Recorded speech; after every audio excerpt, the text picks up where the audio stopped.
রিজিক সম্পর্কে পেরেশান হবেন না। রিজিক আপনাকে আমাকে তলাশ করে বাড়াবে। ভালো করে শুনে রাখেন, এটা আমার কথা না, সৈয়দুল মুরসালিন খাতামুন নবীন মুহাম্মদুর রাসূলুল্লাহ সাল্লাল্লাহু আলাইহি ওয়াসাল্লাম বলেছেন, রিজিক আপনাকে খুঁজে বাড়াবে। যেমন মালাকুল মত আমাকে আপনাকে যখন মতের সময় হয়ে যাবে না, তখন খুঁজে বাড়াবে। হ্যাঁ, ধরা দিতে যেতে হয়। হ্যাঁ, ধরা দিতে যেতে হয় নাকি? কোনোদিন শুনেছেন যে আমার মতের সময় চলে এসছে, সুতরাং ধরা দিতে যাচ্ছি? যতই পালিয়ে বাড়ান আপনি, যতই পালিয়ে বাড়ান, ও ধরবেই ধরবে আপনাকে। ঠিক ওই রকমই, যতই লাথি মারেন, যতই বলেন আমি এইখানে নেব না, ধরবে। রিজিক আপনাকে ধরবে, রিজিক আপনাকে রাস্তাঘাটে খুঁজে নেবে। সুবহানাল্লাহ, রিজিক আপনাকে যেখানে সেখানে খুঁজে নেবে। জি, ভালো করে শুনেন এবং এই ইয়াকিনটাকে মজবুত করেন একবারই। ইয়াকিনের মতো ইয়াকিন করেন, শুধু মৌখিক ইয়াকিন না।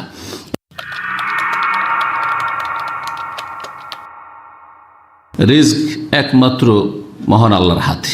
রিজিক যেটা হচ্ছে আমাদের উপজীবিকা, জীবনযাপনের যেসব প্রয়োজনীয় সামগ্রী, এই দুনিয়ায় চলাফেরার জন্য যেসব সামগ্রী রয়েছে মানুষের কাছে, তা হচ্ছে রিজিক। সেটা প্রধানত আমরা মনে করি যে রিজিক মানে শুধু খাদ্য পানীয় বা টাকা পয়সা। অধিকাংশ মানুষ কিন্তু রিজিক মানে এটাই বুঝে যে আমার আল্লাহ অনেক রিজিককে বরকত দিয়েছেন, তার মানে অনেক টাকার মালিক। কিন্তু এটা অর্থ এর আসলে নয়। রিজিক মানে আপনার ভাগ্যে আল্লাহ রাব্বুল আলামিন যা কিছু জুটিয়েছেন সেটাই রিজিক। সুতরাং আপনার আয়ু হচ্ছে রিজিক, হায়াত। আপনার সুস্থতা হচ্ছে রিজিক। আপনার ধন সম্পদ হচ্ছে রিজিক।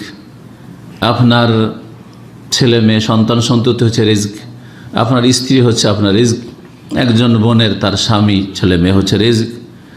এইরকমই আপনার দুনিয়ার যেসব প্রয়োজনীয় বস্তু সেসবগুলির যা আল্লাহ দিয়েছেন আপনাকে, সেসবগুলি হচ্ছে রিজিক। জি, যা আপনার ভাগ্যে জুটেছে। জন্য আরবি ভাষায় আর রিজিক মানে হচ্ছে আল হাজ্জু ওয়ান নসিব।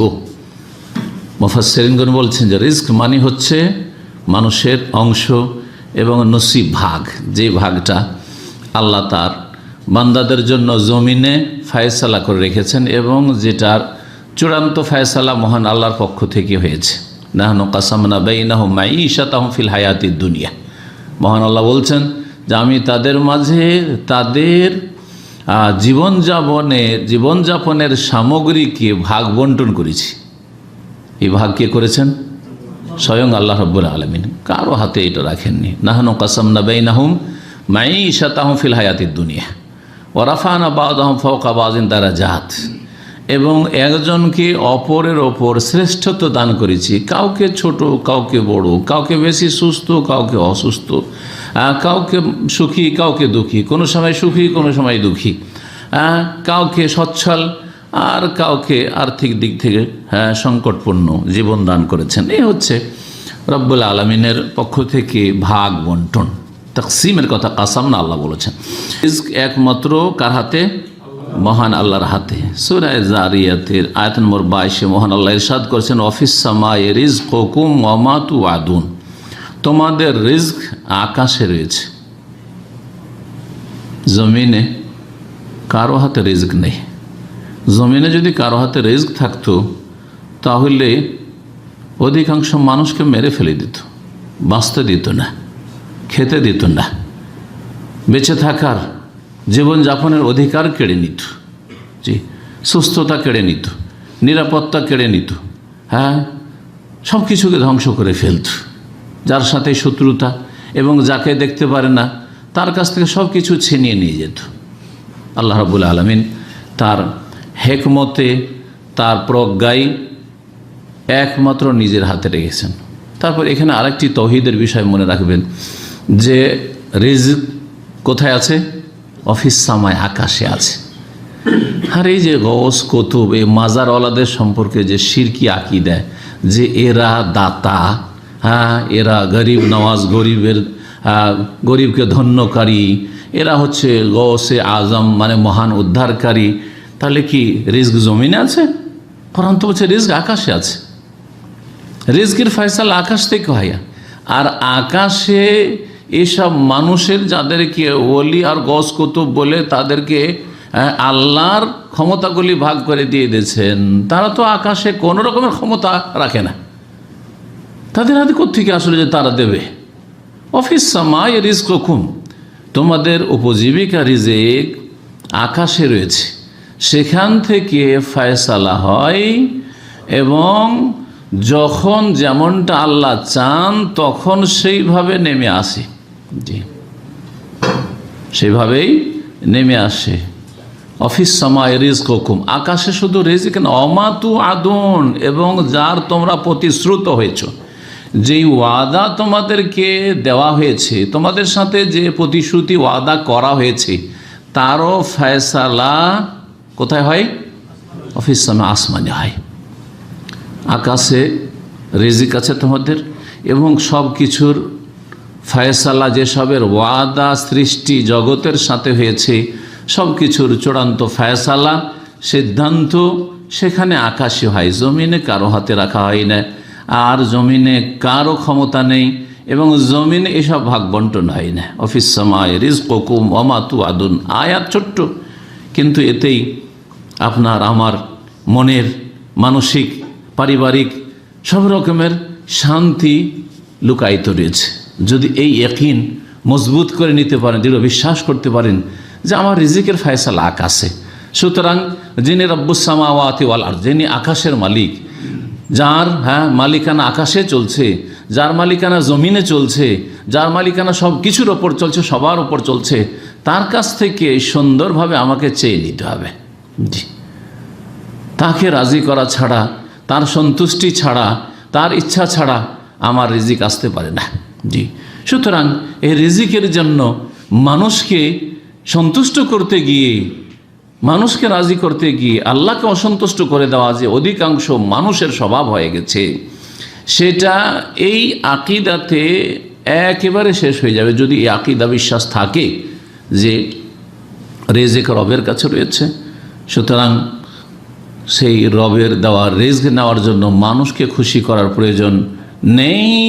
বিশেষ করে মানুষকে খুশি করবেন না মানে মানুষকে রাগাতে বলছি না, মানুষকে কষ্ট দিতে বলছি না, কিন্তু আল্লাহকে নারাজ করে, আল্লাহর নাফরমানি করে, গুনহায় লিপ্ত হয়ে বা কারো ক্ষয়ক্ষতি করে, যার মাধ্যমে আল্লাহ অসন্তুষ্ট হবেন, বান্দার হক নষ্ট করবেন, দিয়ে আপনার রিজিকটাকে সুন্দর করার চেষ্টা করবেন, বেঈমানি করে, আত্মসাৎ করে, অথবা কারো ক্ষয়ক্ষতি করে, একে সরিয়ে দিতে পারলে আমার পোস্টটা বাড়বে বা আমার ফ্যাসিলিটি আসবে। আকাশে রিজিকের ফয়সালা হয়, সেখানে রিজিক আছে, আর সেখান থেকে সব কিছুর সিদ্ধান্ত হয়, এবং সেখান থেকে আল্লাহ নামান এই কথা বলেছেন, ওয়াইন মিন শাইইন ইল্লা ইনদানা খাজাইনুহু। মহান আল্লাহ আরেকটি আয়াতে বলছেন যে এমন কিছু নেই, শুধু মানুষ না, মানুষ সবচাইতে পেরেশান এই রিজিকের ক্ষেত্রে, যে কি খাবো, আর কি করে সংসার চালাবো, আর কি করে আগামী জীবনটা কাটাবো, এখান থেকে যদি চলে যেতে হয় কি করে চলবো, সবচেয়ে বেশি মানুষ পেরেশান। অথচ মানুষকে সবচেয়ে বেশি বিদ্যা বুদ্ধি আল্লাহ দিয়েছেন, অন্য কোনো প্রাণী এসব চিন্তা করে না। ওয়াইন মিন শাইইন ইল্লা ইনদানা খাজাইনুহু, এমন কিছু নেই যে যার ভান্ডার আমার কাছে নেই। আল্লাহ বলছেন সব কিছুর ভান্ডার, সমস্ত সৃষ্টির রিজিকের ভান্ডার কার কাছে?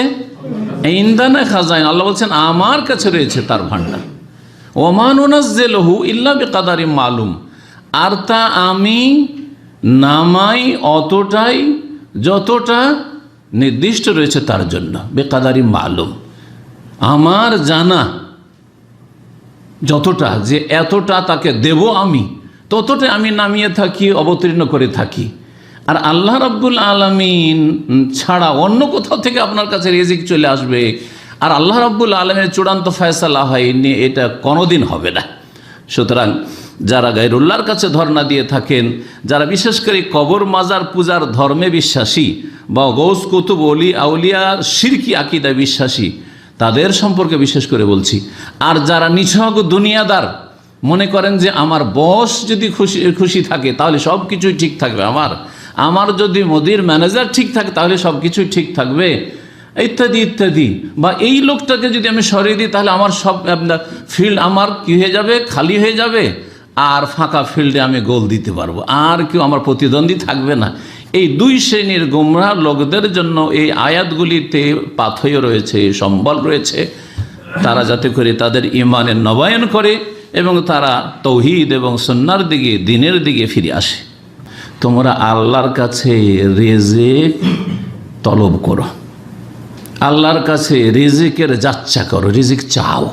জি, ফাবতাগু ইনদাল্লাহি রিজকা। আল্লাহর কাছে রিজিক চাইতে হলে কি করতে হবে? করণীয় এক তো আল্লাহর কাছে রিজিক চাইতে হবে, তিনি রাজ্জাক। এর জন্য করণীয় হচ্ছে ওয়াবুদু, তাঁরই ইবাদত করো। কারণ তোমাকে ইবাদতের জন্য পয়দা করা হয়েছে, তোমাকে পেট ভরার জন্য পয়দা করা হয়নি, তোমাকে দুনিয়াতে খাওয়ার জন্য পয়দা করা হয়নি, ভোগ বিলাসের জন্য পয়দা করা হয়নি। খেয়ে দিয়ে বেঁচে থেকে সুস্থ থেকে আল্লাহর ইবাদত বন্দেগী, যেটা তোমার সৃষ্টির টার্গেট, তোমার লক্ষ্য উদ্দেশ্য জিন্দগির, সেটা তুমি পূরণ করবে। ওয়াবুদু, তার ইবাদত করো। ওয়াশকুরু লাহু, এবং তিনি যেহেতু তোমাকে রিজিক দিচ্ছেন সুতরাং তার কৃতজ্ঞতা প্রকাশ করো, শুকরিয়া আদায় করো, তার শুকরগুজার অন্তর থেকে শুকরিয়া আদায় করো। জবান তার আলহামদুলিল্লাহ পড়ে, অন্তর থেকে এই চিন্তা চেতনা ইয়াকিন নিয়ে যে আল্লাহ যদি এই রিজিক না জুটাইতেন আমার বিদ্যা বুদ্ধির কোনো ক্ষমতা ছিল না, আর কারো দ্বারা কিছু হইতো না। আল্লাহ যখন আমার ভাগ্যে জুটিয়েছেন তখন কোনো মাধ্যম পয়দা হয়ে গেছে, ওর মাধ্যমে আমার চাকরি লেগেছে, অথবা এই হয়েছে বা সেই হয়েছে, তিনি মাধ্যম তৈরি করেছেন, মুসাব্বিবুল আসবাব তিনি। এই কারণগুলি, উপায়গুলি তিনি সৃষ্টি করে দিয়েছেন, সেটাও বন্ধ করে দিতে পারতেন। সব কিছু আল্লাহ রাব্বুল আলামিনের হাতে। আল্লাহর ইবাদত করো, যেহেতু রিজিক তার কাছ থেকে পাওয়া যায়, এবং তার শুকরিয়া আদায় করো, কারণ ইলাইহি তুরজাউন, একসময় তার কাছেই তোমরা ফিরে যাবে। সেখানে গিয়ে প্রত্যেকটি রিজিকের জবাব দিতে হবে, এক একটা দানার, এক একটা লোকমার জবাব দিতে হবে, এক ঢোক পানির জবাব দিতে হবে। সুম্মা লা তুসআলুনা ইয়াওমা ইযিন আনিন নাঈম, অবশ্যই অবশ্যই তোমাদেরকে জিজ্ঞাসা করা হবে নিয়ামত সম্পর্কে। সেখানে ফিরে যেতে হবে তোমাদেরকে, এবং সেখানে তোমার সুস্থতা, নিয়ামত, রিজিক, সুস্থতা সম্পর্কে জিজ্ঞেস করা হবে, জবাব দিতে হবে। তোমার যৌবন নিয়ামত, এই যৌবন সম্পর্কে জিজ্ঞাসা করা হবে, যৌবনে তুমি পাপমুক্ত ছিলে, তোমার আয়ু সম্পর্কে জিজ্ঞেস করা হবে। তোমার বিদ্যা বুদ্ধি আল্লাহর নিয়ামত, আল্লাহর দান। অনেককে এই এলেম থেকে, জ্ঞান থেকে বঞ্চিত আল্লাহ করেছেন, পড়ার সুযোগ পাইনি, শিক্ষার সুযোগ পাইনি, অথবা শিক্ষার সুযোগ পেলেও আর তার ব্রেনে ঢুকেনি, লেখাপড়া করে উন্নতি করতে পারেনি। তোমাকে আল্লাহ তৌফিক দিয়েছেন, সুতরাং তোমার বিদ্যার জবাব দিতে হবে। হ্যাঁ, তোমার সব কিছুর জবাব দিতে হবে, কোথা থেকে উপার্জন করলে, কোথায় খরচ করলে, সব কিছুর জবাব দিতে হবে তার কাছে ফিরে গিয়ে। যারা আল্লাহ রাব্বুল আলামিনের এই দান হচ্ছে রিজক, এই রিজক ভক্ষণ করে, আল্লাহ রাব্বুল আলামিনের দান ভোগ করে তারপরে তারা আল্লাহর অসন্তুষ্টির কাজ করে, তাদের উপর গজব নেমে আসে। এটা হচ্ছে আল্লাহর গজব, আল্লাহর জমিনে ব্যক্তির ওপর, পরিবারের ওপর, সমাজের ওপর, দেশের ওপর, জাতির ওপর, সারা বিশ্বের ওপর আল্লাহর আযাব গজবের মুখ্য কারণ হচ্ছে সূরা তাহার আয়াত নম্বর 81 মহান আল্লাহ ইরশাদ করছেন, কুলু মিন তাইয়্যিবাতি মা রাযাকনাকুম, তোমাদেরকে যে পাক পবিত্র রিজিক দান করেছি তা তোমরা খাও, ভক্ষণ করো, তা তোমরা আহার করো। ওয়ালা তাতগাউ ফীহি, এবং এতে তোমরা সীমা লঙ্ঘন করিবে না। আল্লাহর রিজিক পেয়ে খেয়ে দিয়ে আর গায়ে জোর থামে না, জুলম অত্যাচার শুরু করলেন। খেয়ে দিয়ে যৌন ক্ষুধা থামে না, হালাল দিয়ে যৌন ক্ষুধার নিবারণ হয় না, জেনাই লিপ্ত। খেয়ে দিয়ে রক্ত এত গরম হয়েছে যে মানুষকে খুন করে ফেললো, মানুষের উপর জুলম অত্যাচার করলো। ওয়ালা তাতগাউ ফীহি, এই রিজিক পেয়ে সীমা লঙ্ঘন বাড়াবাড়ি করিও না। ফায়াহিল্লা আলাইকুম গাযাবি, না হলে আমার গজব তোমাদের উপর নেমে আসে। ফায়াহিল্লা আলাইকুম গাযাবি, আল্লাহর রিজিক, আল্লাহর দানকে যদি আল্লাহর সন্তুষ্টির কাজে ব্যয় না করেন, তা দিয়ে আল্লাহকে রাজি করার চেষ্টা না করেন, আর সর্বশেষ জায়েজ কাজে খরচ না করেন, না জায়েজ কাজে, হারাম কাজে খরচ হয়। এই মোবাইল আল্লাহ দামি দামি আপনাকে রিজিক দিয়েছেন, অনেক গরিব মানুষ আছে, আপনার মোবাইলটা দেখলে মনটা তারও চায় যে আমার পয়সা থাকলে আমি একটা দামি মোবাইল কিনতাম, স্মার্টফোন, কিন্তু বেচারি স্মার্টফোন নেই। ওয়া মান ইয়াহলিল আলাইহি গাযাবি ফাকাদ হাওয়া, সুবহানাল্লাহ। এই আয়াতগুলি যদি একটু করে মানুষ চিন্তা করে যে আল্লাহ কি বলছেন এবং অন্তরে নামাবার চেষ্টা করে, তো মানুষের সংশোধনে যথেষ্ট। প্রত্যেকটি অঙ্গ প্রত্যঙ্গ মাথা থেকে পা পর্যন্ত, এই যে আলহামদুলিল্লাহ হাত নড়াইতে পারছি, চোখ দিয়ে আপনাদেরকে দেখতে পারছি, আপনারা আমাকে দেখতে পারছেন, আর কান দিয়ে শুনতে পাচ্ছি, আর তারপরে আলহামদুলিল্লাহ সব কিছুই করতে পারছি, আপনারা সব কিছু করতে, নড়াচড়া সব কিছুই করছি মাশাআল্লাহ, খেতে পারছি, হজম করতে পারছি, আর সুস্থ জীবনযাপন করতে পারছি। এসবের প্রত্যেকটির জবাব দিতে হবে যদি এই দিয়ে সীমা লঙ্ঘন হয়। আর যা কিছু পকেটে আছে, ব্যাংকে আছে, বাড়িতে আছে, ওই সব তো আছেই, কিন্তু শরীরের মাথা থেকে পা পর্যন্ত চিন্তা করেন।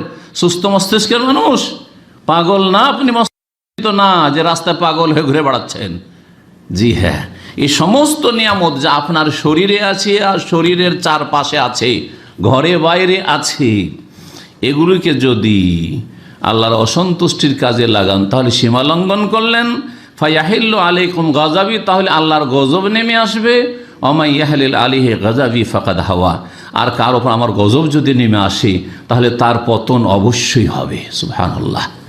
সম্মানিত ভাতৃমণ্ডলী, রিজিক সম্পর্কে মানুষ সবচেয়ে বেশি পেরেশান, অথচ রিজিক সম্পর্কে কোরআন এবং হাদিসে এত নিশ্চয়তা দেওয়া হয়েছে যে তারপরে কোনো টেনশনের এটা ম্যাটারই না, এটা টেনশনের বিষয়ই না, দুশ্চিন্তার কোনো বিষয়ই না। যা হচ্ছে হতে দেন, আপনি আপন গতিতে সোজাভাবে আল্লাহর সন্তুষ্টির উদ্দেশ্যে, আপনার যে লক্ষ্য উদ্দেশ্য আল্লাহর ইবাদত বন্দেগী করা, আর তার জন্য যতটা প্রয়োজন শরীরটাকে ঠিক রাখার জন্য ততটা আহার করা, আপনি এইভাবে চলতে থাকেন, আর কোনো পেরেশান হবেন না।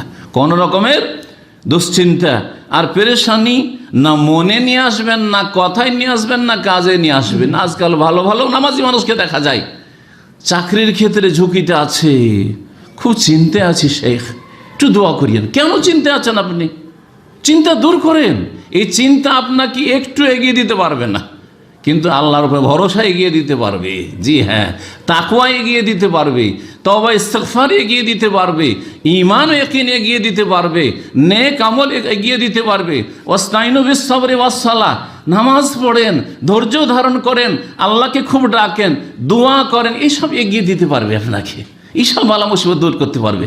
কিন্তু খুব চিন্তা আছি, খুব পেরেশান আছি, ঘুম আসছে না, কি করব, এইসব কোনো কাজে আসবে না। এগুলি দিয়ে আপনার দুনিয়াও সর্বনাশ, আর তার আগে তো আপনার ঈমান ইয়াকিন, তকদিরের প্রতি বিশ্বাস, আল্লাহ যে রাজ্জাক, এইসব বিশ্বাসগুলি দুর্বল হয়ে পড়েছে, আর সব দিক থেকে ক্ষতিগ্রস্ত আপনি। মানসিক দিক থেকে ক্ষতিগ্রস্ত, যার ফলে আপনার শারীরিক দিক থেকেও ক্ষতিগ্রস্ত। মানসিক যে পীড়া, কষ্ট বা দুশ্চিন্তা, তার কুপ্রভাব আপনার শরীর স্বাস্থ্যের উপর পড়ছে না? বিষয়গুলি বোঝার চেষ্টা করবেন। সুতরাং এই দিয়ে শুধু আপনার আখিরাত খারাপ হচ্ছে না, দুনিয়াও খারাপ হচ্ছে। এমন কিছু করবেন না যাতে দুনিয়াও খারাপ হচ্ছে আর আখিরাতও খারাপ হচ্ছে, শরীর স্বাস্থ্যও খারাপ হচ্ছে, আর একটা পয়সাও আসে না। ভালো কাজগুলির দিকে ইঙ্গিত করে দিলাম, কারণ এই কথাগুলি যে অনেকগুলি আলোচনা, লম্বা আলোচনার প্রয়োজন রয়েছে, সেই কথাগুলির দিকে ইঙ্গিত করলাম। এইরকম বেশ কিছু বিষয় রয়েছে। রিজিক সম্পর্কে পেরেশান হবেন না।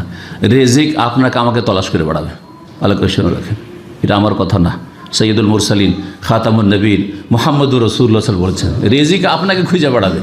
যেমন মালাকুল মত আমাকে আপনাকে যখন মতের সময় হয়ে যাবে না, তখন খুঁজে বেড়াবে। হ্যাঁ, ধরা দিতে যেতে হয়, হ্যাঁ ধরা দিতে যেতে হয় নাকি? কোনোদিন শুনেছেন যে আমার মতের সময় চলে এসছে, সুতরাং ধরা দিতে যাচ্ছি? যতই পালিয়ে বাড়ান আপনি, যতই পালিয়ে বাড়ান, ও ধরবেই ধরবে আপনাকে। ঠিক ওই রকমই, যতই লাথি মারেন, যতই বলেন আমি এইখানে নেব না, ধরবে, রিজিক আপনাকে ধরবে। রিজিক আপনাকে রাস্তাঘাটে খুঁজে নেবে।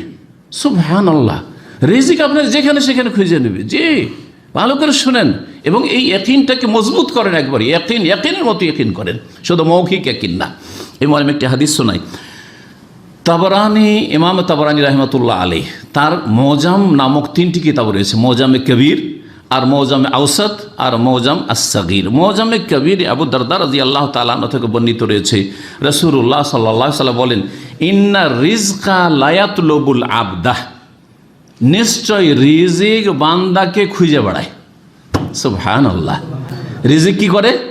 বান্দাকে খুঁজে বেড়ায়। আপনার চাকরিওয়ালারা যারা চাকরি দিবে খুঁজে বেড়াবে, আপনার ব্যবসা বিজনেস আপনাকে খুঁজে বেড়াবে, আপনি দোকানপাট খুঁজে পেরেশান হয়ে যাচ্ছেন, আপনাকে খুঁজে বেড়াবে। জি, আপনার চিকিৎসা, ধরেন অসুস্থ আছেন, কোনখানে আপনার রোগের আরোগ্য আছে খুঁজে বেড়াবেন, ওখানে পৌঁছেই দিবে আল্লাহ রাব্বুল আলামিন আপনাকে। জি, জীবনের প্রতিটি ক্ষেত্রে, জীবনের প্রতিটি ক্ষেত্রে মনে রাখবেন, ইন্নার রিজকা লা ইয়াতলুবুল আবদা আকসারা মিম্মা ইয়াতলুবুহু আজালুহু। মানুষের রিজিক মানুষকে, বান্দাকে খুঁজে বেড়ায় যেমন তার মৃত্যু, তার আজাল, আজাল মানে মওত, মৃত্যু মানুষকে যেমন খুঁজে বেড়ায় তার চাইতে বেশি, শুধু তেমন না, আকসার মিম্মা ইয়াতলুবুহু আজালুহু, মানুষের মওত যেমন করে খুঁজে বেড়ায় তার চাইতে বেশি রিজিক মানুষকে কি করে বেড়ায়, খুঁজে বেড়ায়। অনেকে আছেন বলেন যে আমার জীবনে কোনোদিন কল্পনা ছিল না বিদেশ আসবো, আর ইচ্ছেও ছিল না যে বিদেশ যাব, কিন্তু আপনাকে রিজিক আল্লাহ লাগাবেন বিদেশে। জি, সুতরাং আপনি যেইভাবে হন না কেন আপনাকে এখানে আসতে হয়েছে বা ওই জায়গায় পৌঁছিতে হয়েছে। এসবের উদাহরণ দিয়ে সময় বেশি এতে লাগাবো না, কারণ এর চাইতে গুরুত্বপূর্ণ কোরআন এবং হাদিসগুলি এখানে তুলে ধরা প্রয়োজন রয়েছে। হাদিসটিকে আল্লামা আলবানী রহমতুল্লাহ আলাই হাসান বলেছেন সহিহুল জামিয়াতে, বলছেন ওয়াইন্না রুহাল আমিন, আর অন্য রিওয়ায়াতের ওয়াইন্না রুহাল কুদুস। রুহুল আমিন আর রুহুল কুদুস কার নাম? জিবরাইল আলাইহিস সালামের নাম।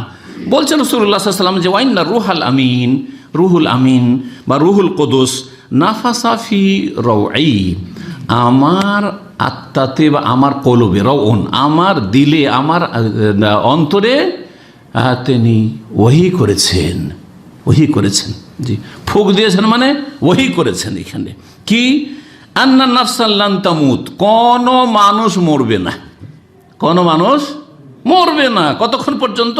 হাত্তা তাস্তাকমিলা রিজকাহা, যতক্ষণ পর্যন্ত তার রিজিকটা পূর্ণ না করে নেবে। রিজিক তার কমপ্লিট হয়নি, খাওয়া দাওয়া শেষ হয়নি, তার যতটা সময় সুযোগ রয়েছে ভোগ করার এবং যতটা বস্তু তার বিভিন্ন ক্ষেত্রে রয়েছে, যতক্ষণ তা সম্পূর্ণ করেনি ততক্ষণ পর্যন্ত লান তামুত, কোশ্চিন কালেও মরবে না, কোশ্চিন কালেও মরবে না। দেখছেন না এমন এমন অ্যাক্সিডেন্ট, অবাক হয়ে যাবেন না। আজকাল মাঝে মধ্যে ওই দৃশ্যগুলো দেখা যায়, গাড়ি আকাশে উড়ছে, বুঝছেন না, আর ওড়ার পরেও দেখা যায় ওখান থেকে একজন বেঁচে গেছে, গাড়ি কিছুই নেই। জি, কয়েকদিন আগে ইন্ডিয়ার পশ্চিমবঙ্গের মুর্শিদাবাদ, কলকাতার কাছাকাছি একটা বাস একবারে ব্রিজ থেকে নিচে গভীরে তলিয়ে গেছে। কোথায়? নদীতে, একবার গোটাই তলিয়ে গেছে। তারপর সেখান থেকে 4 জন বেঁচে গেছে, তার মধ্যে একজন মহিলা। সুবহানাল্লাহ, সুবহানাল্লাহ। সৌদি আরবে একবার উমরার বাস অ্যাক্সিডেন্ট হয় কয়েক বছর আগে, কয়েক পাল্টি খেয়েছে বাস।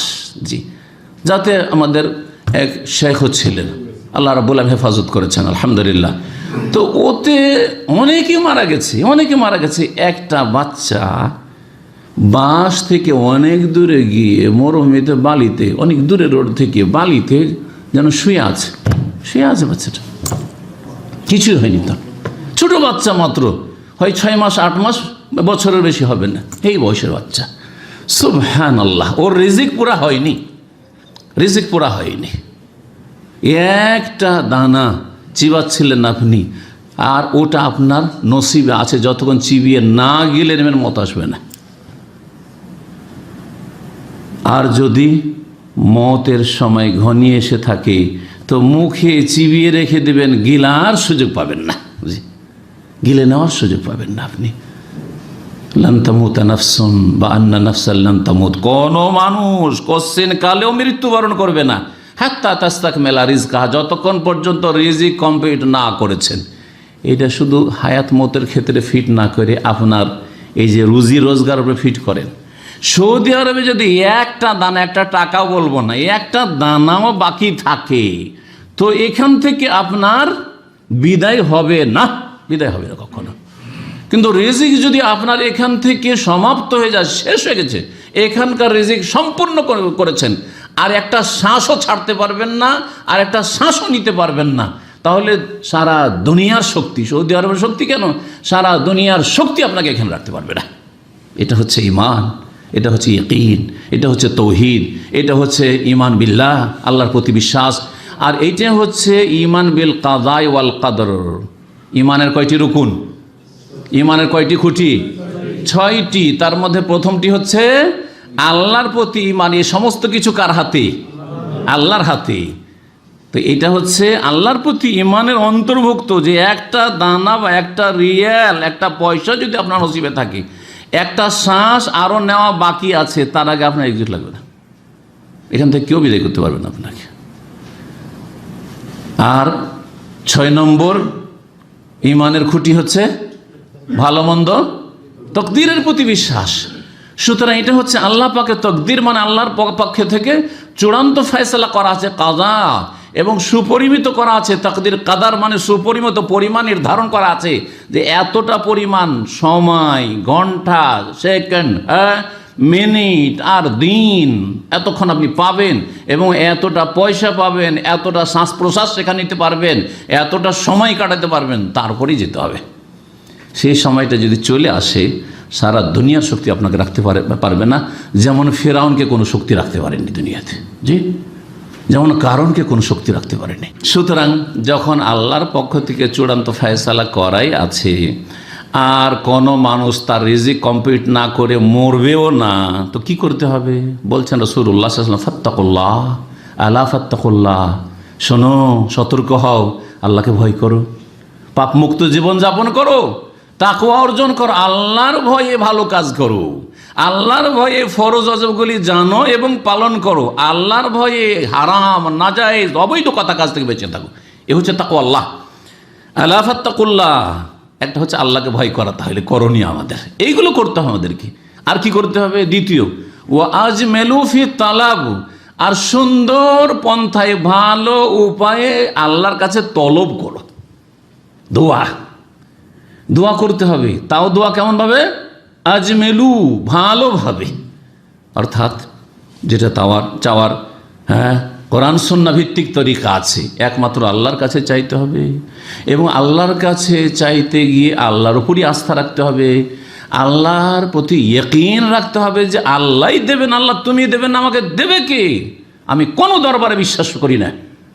জি, ইয়াকিন, উদউল্লাহ ওয়া আনতুম মুকিনুনা বিল ইজাবা। নবী মুহাম্মদ রাসূলুল্লাহ বলছেন, তোমরা আল্লাহর কাছে দোয়া করো, যে দোয়া আমার কবুল হবে, এর প্রতি দৃঢ় বিশ্বাসের সাথে, দৃঢ় প্রত্যয়ের সাথে, ইয়াকিনের সাথে।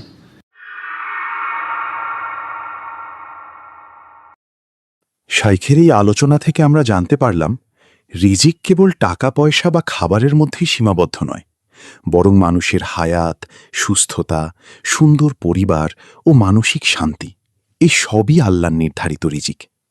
মৃত্যু আসার পূর্বেই প্রতিটি মানুষ তার নির্ধারিত সম্পূর্ণ রিজিক অবশ্যই প্রাপ্ত হবে।